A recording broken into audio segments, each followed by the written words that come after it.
Assalamualaikum warahmatullahi wabarakatuh. Perkenalkan, saya Sinta Gufriyah, NIM 2022530076. Di sini saya akan memaparkan materi mengenai COVID yang sudah saya review dari tugas sebelumnya. Di sini saya akan menyajikan dua jurnal penting dalam bidang teknologi keuangan atau fintech dan tata kelola informasi atau IT. Pada jurnal yang pertama membahas mengenai tantangan keamanan siber dalam industri fintech dengan studi kasus di Bahrain. Sementara jurnal kedua mengeksplorasi pengaruh tata kelola IT terhadap kelincahan organisasi di tengah gejolak pasar. Kedua jurnal ini memberikan wawasan berharga tentang peran krusial teknologi dalam sektor keuangan dan bisnis modern. Pada jurnal yang pertama membahas tantangan siber dalam dunia fintech. Tantangan siber dalam dunia fintech ada 4, yaitu yang pertama resiko serangan siber. Resiko serangan siber seperti peningkatan ancaman malware, phishing, dan pencurian data. Yang kedua ada kesadaran pengguna, seperti rendahnya pemahaman resiko keamanan di kalangan pengguna. Yang ketiga, ada regulasi, seperti kesulitan perusahaan dalam memenuhi standar keamanan yang ada. Dan yang terakhir, ada implementasi standar, seperti penerapan standar keamanan internasional yang tidak konsisten. Pada studi kasus di Bahrain mengenai regulasi fintech, kita dapat mengidentifikasi masalah seperti menganalisis tantangan keamanan siber spesifik di Bahrain.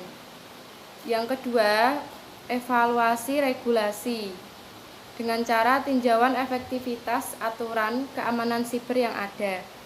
Yang ketiga, pengembangan kerangka seperti usulan sistem siber yang telah komprehensif. Dan yang terakhir ada implementasi, seperti penerapan regulasi baru untuk meningkatkan perlindungan konsumen dan penyediaan layanan fintech.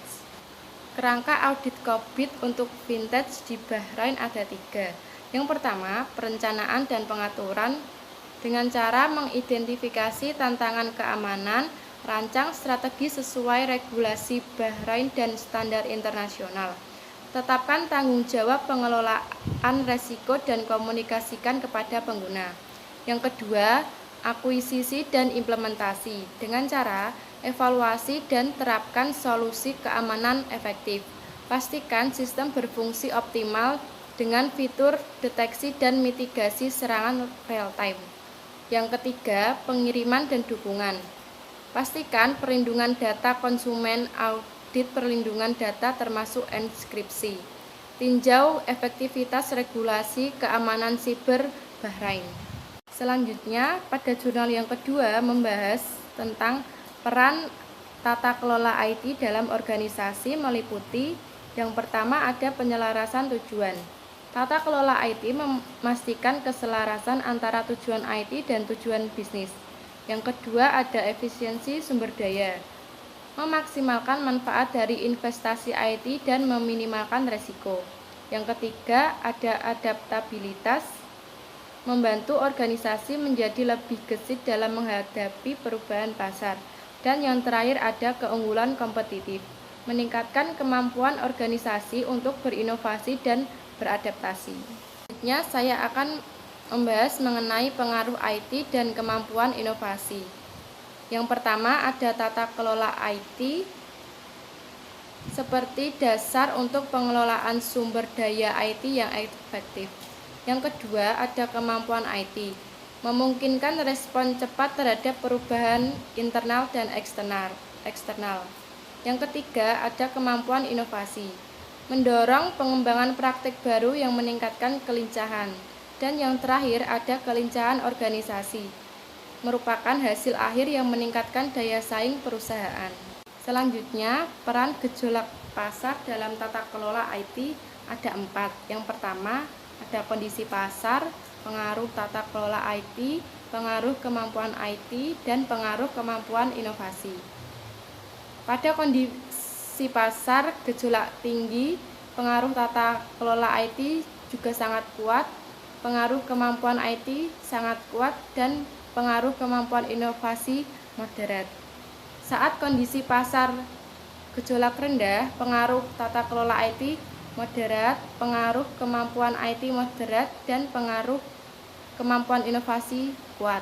Jadi kesimpulannya, pada keamanan siber dengan cara memperkuat regulasi dan implementasi standar keamanan dalam fintech.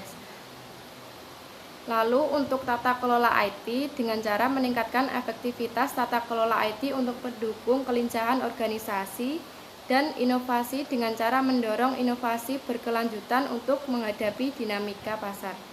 Sekian pemaparan materi dari saya, kurang lebihnya mohon maaf. Terima kasih. Wassalamualaikum warahmatullahi wabarakatuh.